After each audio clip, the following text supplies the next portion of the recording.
Continue ফল চলছে এবং শুক্রবারের যে ফলটা ছিল মার্কেটে, এই ফলটা কিন্তু একটা ব্রুটাল ফল। খুব খারাপভাবে মার্কেটের ফল হয়েছিল। বিভিন্ন স্টক যদি দেখি, বিভিন্ন স্টকের খুব খারাপভাবে ফল হয়েছে। তো এখান থেকে মার্কেটের নেক্সট উইকের ক্ষেত্রে ইম্পর্টেন্ট লেভেল কী থাকবে এবং নেক্সট উইকের ট্রেড প্ল্যান কী থাকবে? দেখুন, মার্কেটে এই মুহূর্তে যদি আপনি নিচের দিকে বাই করতে চাইছেন, আপনি যদি সুইং ট্রেডিং করেন, আপনি যদি নরমাল ইন্টার ট্রেডিং করেন, তার জন্য আপনাকে ওয়েট করতে হবে। তো মার্কেট যে জায়গাতে আছে 22,124 এর কাছে ক্লোজ হয়েছে নিফটি এবং ব্যাংক নিফটি যেখানে ক্লোজ হয়েছে অলমোস্ট 48,344 এর কাছাকাছি।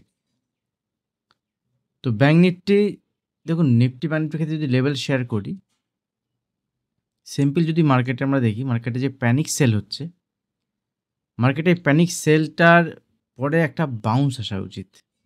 অ্যাজ পার মাই ভিউ একটা বাউন্স আসা উচিত মার্কেটে। তো সেক্ষেত্রে আমার লেভেল কী থাকবে? দেখুন, লেভেল সবথেকে বেশি ইম্পর্টেন্ট বাজারে। লেভেল একটা লেভেলের উপরে বাজারে বায়াররা অ্যাক্টিভ হয়ে যায়, ঠিক আছে? আর একটা লেভেলের নিচে যদি আমরা দেখি, একটা লেভেলের নিচে সেলারদের প্রাধান্য দেখা যায়, ঠিক আছে? তো লেভেল খুব ইম্পর্টেন্ট বাজারের। তো সেক্ষেত্রে আমার ইম্পর্টেন্ট লেভেল কী থাকবে এখানে? দেখুন, 22,000 এর নিচে মোটামুটি ধরুন 21,980 এই লেভেলের নিচে যদি ট্রেড করতে স্টার্ট করে, তাহলে সিধা এখান থেকে নেক্সট টার্গেট বাজারের 21,500, ঠিক আছে? 21,080 নিচে 21,980 নিচে 21,500 টার্গেট এখান থেকে বাজার দেখাবে। যদি এখানে বাজার এখান থেকে কিছুটা উপরের দিকে বাউন্স আসে, সে বাউন্স এলে বাজার এখান থেকে 22,400 22,500 পর্যন্ত লেভেল দেখাতে পারে। এবার দুদিকে মুভমেন্ট হওয়ার পসিবিলিটির সম্ভাবনা আছে। ক্লিয়ার? দেখুন, বাজারের যদি আমি ওভারঅল একটা বিষয় শেয়ার করি আপনাদের সঙ্গে, যে বাজারের যে ইনফ্রাস্ট্রাকচার রিলেটেড যে প্রবলেমগুলো, এই প্রবলেমগুলো যদি সলভ না হয়, তাহলে কিন্তু বাজারে বিগ প্লেয়ার আসাটা বাজারে কিন্তু অতটা সহজ হবে না আগামী দিনে। কারণ দেখুন, বাজারের প্রথম কী এলো? একটা রুলস এলো নিফটি, ব্যাংক নিফটি। আমি লাস্ট ভিডিওতে আপনাদের সঙ্গে শেয়ার করলাম যে উইকলি যে প্রত্যেক সপ্তাহে এক্সপায়ারি ছিল, দ্যাট ইজ নট গুড। আমি বলছি না ওটা ভালো। বাট প্রথম যখন চালু হয়েছিল এটা, উদ্দেশ্য ঠিক ছিল না। পরে যখন বন্ধ করা হলো, তো ঠিক আছে, এটা বন্ধ করা হলো তবুও একরকম। কিন্তু এর সঙ্গে সঙ্গে বাজারে অনেক রুলস, যাদের থেকে মানুষ শিখে স্টক মার্কেটে এসছিল, তাদের উপরে বিশেষ করে আমি ভিডিও বানাই, আমার ভিডিওর ভিউ নেই অত, আমার এটা নিয়ে চিন্তা নেই। আমি জেনারেলি ওভারঅল মার্কেটের নিয়ে কথা বলছি। যে মার্কেটের কথা যদি দেখেন, তাহলে মার্কেটে কিন্তু ওভারঅল যারা ভিডিও দেখতেন, শিখতেন, যারা লাইভ স্ট্রিমিং করতেন, সেই লাইভ স্ট্রিমিং বন্ধ। স্টকের নাম করলে স্টকের নামের পুরানো দিনের চার্ট দেখাতে হবে। বা আমার চ্যানেল ছোট, আমি ওরকম কোনো প্রবলেম আমার নেই। বাট আমি সেবি রুলস রেগুলেশন মেনেই চলি। দু একটা স্টকের লেভেল আমি আপনাদের সঙ্গে শেয়ার করি জাস্ট আগে, ঠিক আছে? বাট মার্কেট আওয়ার্সে কিছু আমি এগুলো ডিসকাশন করি না, করতে পারি না। আগে হয়তো কখনো কোনো সময় করেছি। বাট এইগুলো যত বেশি মার্কেটের উপরে মানে করা হচ্ছে, আল্টিমেট বাজার কী চাই? বাজার চায় যে এখানে যারা আসবে প্রত্যেকে প্রফিট করবে। তো সেই জিনিসটা তো বাজার নিজেও চায় না যদিও বা, কিন্তু সেটা দেখানোর চেষ্টা করছে। মানুষ এখান থেকে শিফট হচ্ছে কোথায়? মানুষ এখান থেকে শিফট হচ্ছে ক্রিপ্টো মার্কেটে, যার রুলস রেগুলেশন খুব কম এবং যেখানে ভোলাটিলিটি খুব বেশি। যদি মার্কেটে এখানে লোক লস করতো, তার থেকে বেশি লস ওখানে করবে এবার। তো সেটা গভর্নমেন্ট সহ্য করে নেবে। গভর্নমেন্টের আগে যে ট্যাক্স পাচ্ছিল, কারণ আমাদের ইন্ডিয়ান মার্কেট অনেক বেশি স্টেবিলিটি, তার উপরে সেবি আছে, কন্ট্রোল করে কেউ একজন। এবং রিসেন্টলি আমি বলছি আপনাদের সঙ্গে, দেখুন তাহলে এখান থেকে বাজারের লোকজন শিফটে অন্য জায়গায় যাচ্ছে। মার্কেটে বড় বড় ব্রোকার যারা, তারা বলছে তাদের যে ট্রেডিং ভলিউম, যে পরিমাণ লোকে কেনাবেচা করতো, সেটা 1/3 হয়ে গেছে। কেউ বলছে 30% কমে গেছে। এটা তো ভালো নয় মার্কেটের জন্য। তো এইসব রিলেটেড প্রবলেম কিন্তু বাজারে রয়েছে, যেগুলো মানুষ ঠিকভাবে নেয়নি বাজারের। এবং রিসেন্টলি যেটা আমি আপনাদের বলছিলাম যে এফআইআইয়ের তরফ থেকে জানানো হয়েছে যে ইন্ডিয়ান মার্কেটে কিছু ম্যানিপুলেশন চলছে। এফএনও ট্রেডিংয়ের উপরে, এবং যে ম্যানিপুলেশনে তারা স্ট্রাইক প্রাইস ওয়াইজ সেন্সেক্সের ক্ষেত্রে তারা দেখিয়েছেন যে এই পার্টিকুলার এইগুলোতে ম্যানিপুলেশন হচ্ছে, তো কিভাবে হতে পারে। যদি আপনারা সলভ না করেন তো আমরাও দেশ থেকে পালাবো।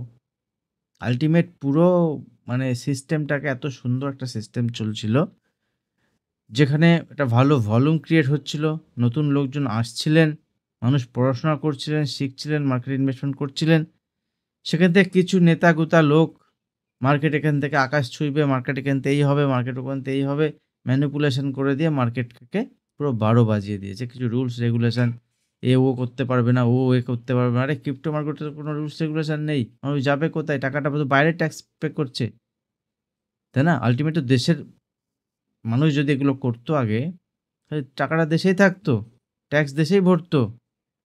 এখন তো পুরো অন্য। তো নতুন সেবি চেয়ারপারসন যিনি এসছেন, তিনি যদি এই বিষয়গুলো ভাবেন, এই বিষয়গুলো নিয়ে যদি কাজ করেন আগামী দিনে, দেন হয়তো আগামী দিনে আমরা ভালো দিনের মুখ দেখতে পারি। নাহলে আস্তে আস্তে এফএনও মার্কেট, আমাদের ইন্ডিয়ান এফএনও মার্কেট ওয়ার্ল্ডের মধ্যে 1 নম্বরে চলে গেছিল। এত লিকুইডিটি হয়ে গেছিল, সেটা এখন খুব বাজে অবস্থা হয়ে গেছে। মানে এত বেশি রুলস রেগুলেশন, কি করতে চাইছে অ্যাকচুয়ালি সেটাও আমি জানি না। তো তার জন্য এরকম। বাট আমি আপনাদেরকে আবারও বলছি, মার্কেটে যখন এরকম কন্ডিশন আসে, এখান থেকে শুধু মার্ক করে রাখুন 22,000 লেভেলকে যদি ব্রেক করে, দ্যাট মিনস 21,980 লেভেলকে যদি ব্রেক করে বাজার এখান থেকে নিচের দিকে 21,500, 21,450 লেভেল ব্রেক করলে 21,000, এই করতে করতে যদি বাজার এক্সট্রিম খারাপ পর্যায়ে যায়, যদি নিচেও যায়, তাহলে 19,000 থেকে 20,000 যে লেভেল, ওই লেভেল কিন্তু প্রচণ্ড বাইং লেভেল। মানে ওই লেভেলে এলে মার্কেটে আমি নিজে পার্সোনালি মানে আমার সমস্ত ক্যাপিটাল ডিপ্লয় করব, ম্যাক্সিমাম ক্যাপিটালটা আমি ডিপ্লয় করব ওখানে ইনভেস্টমেন্টের জন্য। যতটা আমি ইনভেস্টমেন্টের জন্য রেখেছি, তো পুরোটাই আমি ডিপ্লয় করব। মানে আমি এই মুহূর্তে যাদের পোর্টফোলিও আছে বা আমার নিজের পোর্টফোলিও যদি থাকেও, আমার নিজের বিশাল কিছু নেই যদিও পোর্টফোলিওতে, এই মুহূর্তে আমি ছোটো ছোটো করে নতুন নতুন করে ইনভেস্টমেন্ট করছি। আবার কিছু আছে পুরানো, অনেক পুরানো সেগুলো, তো সেগুলোতে এখন নতুন নতুন করে নেবার সময়। যাদের পোর্টফোলিওতে আছে তারা এখন ছেড়ে দেওয়ার সময় নেই। বাট আমি বললে কি আর না বললে কি, যারা যেটা করার তারা করবে। বাট আমিও 2 মাস 6 মাস 1 বছর পরে গিয়ে আবার শেয়ার করবো যে এই সময় আমি এরকমটি বলেছিলাম। এর বেশি তো আমি কিছু করতে পারি না।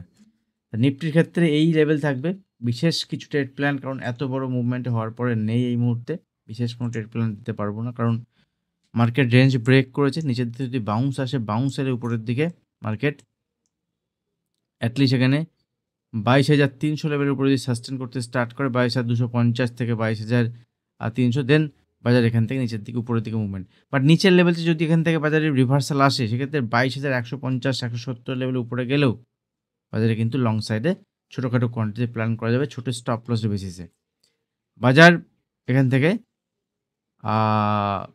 একদিনের ক্লোজিং দেখি আগে, একদিনের ক্লোজ কোথায় হয়, একদিনের ক্লোজিং যদি ঠিকঠাক হয় দেন আবার আমরা ভাববো। ব্যাঙ্ক নিফটিকে যদি দেখি, ব্যাঙ্ক নিফটি দেখুন নিচের লেভেল থেকে সাপোর্ট নিচ্ছে বারবার মাল্টিপল টাইম এবং পজিটিভ সাইডে মুভমেন্ট দেখাচ্ছে, বাট সেরকম কিছু নেই। তো ব্যাঙ্ক নিফটির ক্ষেত্রে 48,000 যে লেভেল, সেই 48,000 লেভেল ইম্পর্টেন্ট থাকবে, ঠিক আছে? এবং 48,000-এর পরে 47,900 লেভেল এখানে ব্যাঙ্ক নিফটি, 47,900 লেভেল যদি ব্রেক করে, মানে এই যে জোনটা আছে ব্যাঙ্ক নিফটির, এটাই হচ্ছে ব্যাঙ্ক নিফটির সাপোর্ট লেভেল, ঠিক আছে? এই লেভেল যদি ব্রেক করে ব্যাঙ্ক নিফটি, এখান থেকে আরও 500-700 পয়েন্টের ফল দেখাতে পারে। উপরের দিকে মুভমেন্ট হতে গেলে ব্যাঙ্ক নিফটি যেখানে ক্লোজ হয়েছে এখান থেকে একটু উপরে 48,500 লেভেলের উপরে যদি সাস্টেন করে, সেক্ষেত্রে ব্যাঙ্ক নিফটি এখান থেকে 48,750 থেকে 48,950 49,000 লেভেল পর্যন্ত ব্যাঙ্ক নিফটি দেখাতে পারে। তো একদিনের ক্লোজিং দেখি, সেক্ষেত্রে ভাবা যাবে। এবং স্টকে দুর্দান্ত মুভমেন্ট হচ্ছে, নিফটি ব্যাঙ্ক নিফটি আপনি ছেড়ে দিয়ে যদি স্টকে কাজ করতে পারেন, যদি আপনি ফিউচার অপশন ট্রেডিং যদি জানেন, সেক্ষেত্রে আপনি পারবেন। না জানলে কিন্তু হাত দেবেন না, ঠিক আছে? একদমই নয়। দেখুন লাস্ট দিন যদি আমি দেখি, আমি আপনাদের সঙ্গে অনেকবার শেয়ার করলাম যদিও বা, দেখুন লাস্ট দিনে এফএনও স্টকগুলোর মধ্যে 10% মুভমেন্ট হয়েছে অনেকগুলো স্টকে, এবং একটা টাইমে 10% মুভমেন্ট হওয়ার পর লাস্টে গিয়ে 7%, 8%, 6%কে ক্লোজ দিয়েছে। 5% অনেকগুলো স্টকে কিন্তু 5% মুভমেন্ট হয়েছে নেগেটিভ সাইডে। এর মধ্যে মাহিন্দ্রা অ্যান্ড মাহিন্দ্রা স্টকটি আমি আপনাদের সঙ্গে শেয়ার করেছিলাম এবং এখানে একদিনে নেকলাইনকে ব্রেক করেছে। দেখুন মাল্টিপল টাইম যে সাপোর্টটা মাহিন্দ্রা অ্যান্ড মাহিন্দ্রা নিচ্ছিল এখানে, ঠিক আছে? ১, ২, ৩ দেখুন ৪ বার ৫ বার। তো সেই লেভেলটা ব্রেক করেছে এবং এখান থেকে বাউন্স এলে আমি সেলিং সাইডে প্ল্যান করব স্টকটিতে, ঠিক আছে? বাউন্স এলে আমি সেলিং সাইডে প্ল্যান করব এবং বাউন্স আসার পরে যদি ইন্টারডে ম্যাক্রো সেটআপের মধ্যে আসে সেক্ষেত্রে আমি এই স্টকটি সেল সাইডে আমি প্ল্যান করছি নিচের দিকে মুভমেন্টের জন্য। লেটস সি কী হয়। আর লাস্ট দিনে তো আমরা বিএসসি লিমিটেডে দুর্দান্ত একটা মুভমেন্ট পেয়েছি, যেটা আমি দেখুন সেম চার্ট প্যাটার্ন। আমার বিশাল অনেকগুলো চার্ট প্যাটার্ন আমার দরকার নেই। দেখুন এই বিএসসি লিমিটেড যদি দেখেন একটু উপরে ছিল, এটা একটুখানি গিয়ে ক্লোজ দিয়েছে মাহিন্দ্রা অ্যান্ড মাহিন্দ্রা, দেখুন মোটামুটি অলমোস্ট একই রকম চার্ট প্যাটার্ন। তো এই স্টকটাও এখান থেকে যদি বাউন্স আসে সেক্ষেত্রে ছোটোখাটো কোয়ান্টিটিতে দেখা যাবে। বাট নাহলে ধরুন আগামীকাল যখন মার্কেট ওপেন হবে, ধরুন বিএসসি এখানে একটা পজ ছোটো ক্যান্ডেল বানিয়ে দিল, সেটাও হতে পারে। মানে একদিন বড় ক্যান্ডেল বানানোর পরে বাজার একটা দিন পজও নিতে পারে, অথবা এখান থেকে নিচের দিকে মুভমেন্ট হতে পারে। তো লেটস সি কী হয়। উপরে গেলে হয়তো ম্যাক্সিমাম এই পর্যন্ত, তো সেক্ষেত্রে দেখা যাবে। আরেকটা স্টক যেটা বাই সাইডে আমি দেখব, সেটা হচ্ছে বাই সাইডে আমি প্ল্যান করব একটা স্টক, যেটা হচ্ছে নাম ABFRL, আদিত্য বিড়লা ফ্যাশন। ঠিক আছে, আদিত্য বিড়লা ফ্যাশন। শোনা যাচ্ছে প্রোমোটার এখানে বাই করেছে কিছু শেয়ার, ঠিক আছে? প্রোমোটার যদি বাই করে থাকে দ্যাট ইজ গুড, আর যদি নাও করে থাকে তাও স্টক একটা সাপোর্ট লেভেলের কাছে রয়েছে এবং একদম লো লেভেলের কাছে আছে। যদি কেউ সুইং পজিশনের পারপাস এখানে স্টক বাইং সাইডে প্ল্যানও করেন, তাহলে সে খুব ছোট স্টপ লসের বেশি এখানে প্ল্যান করতে পারবে, ঠিক আছে? এই স্টকটিতে একটা মুভমেন্ট কিন্তু এখান থেকে পজিটিভ সাইডে দেখাতে পারে। আপনি স্টকটি আপনার ওয়াচ লিস্টে রেখে দিতে পারেন। এর সঙ্গে ভোল্টাস, ভোল্টাস দেখুন যবে থেকে আমি আপনাদের সঙ্গে শেয়ার করেছিলাম যে এই ভোল্টাস এখান থেকে একটা ভালো লাগছে, সেখান থেকে অলমোস্ট একটা ভালো রিটার্ন দিয়ে দিয়েছে অলরেডি। ৫-৭% রিটার্ন এই বাজারে দিয়ে দিয়েছে, দেখুন ৬-৭%। তো ভোল্টেজ কিন্তু ভালো লাগছে। উপরের দিকে রেজিস্ট্যান্স লেভেল, হার্ডেন লেভেল ১৩৬০ থেকে ১৩৬৫। এই লেভেল ব্রেক করলে উপরের দিকে মুভমেন্ট দেখাবে। এখন ১৩২০, তো ১৩২০ থেকে ১৩৬০-৬৫ লেভেল পর্যন্ত দেখাতে পারে। নিচের দিকে সাপোর্ট লেভেল থাকবে, স্ট্রিক্ট সাপোর্ট লেভেল থাকবে ১২৮০ লেভেলের নিচে। যদি ডেইলি বেসিসে ক্লোজ দেয়, দ্যাট মিনস স্টক কিন্তু এখান থেকে আবার নিচের দিকে আসতে পারে। বাট এখানে লং সাইডে প্ল্যান করতে গেলে মোমেন্টাম স্টকে সেক্ষেত্রে উপরের দিকে ডে হাই ব্রেক করলে দ্যাট মিনস ১৩৩৫, ৩৬ লেভেল যদি ব্রেক করে, দেন উপরের দিকে এখান থেকে ১৩০০ পর্যন্ত, ১৩৫৫ থেকে ১৩৬০ এই লেভেল পর্যন্ত স্টকের একটা মুভমেন্ট দেখাতে পারে। দেন দেখা যাবে উপরের দিকে। ভিডিও ভালো লাগে ভিডিওতে অবশ্যই লাইক করবেন, কমেন্ট করবেন, আপনার মূল্যবান মতামতটিও আমার শেয়ার করবেন আমার সঙ্গে। আজ ভিডিও এখানে শেষ করছি, দেখা হবে নেক্সট ভিডিওতে। ধন্যবাদ।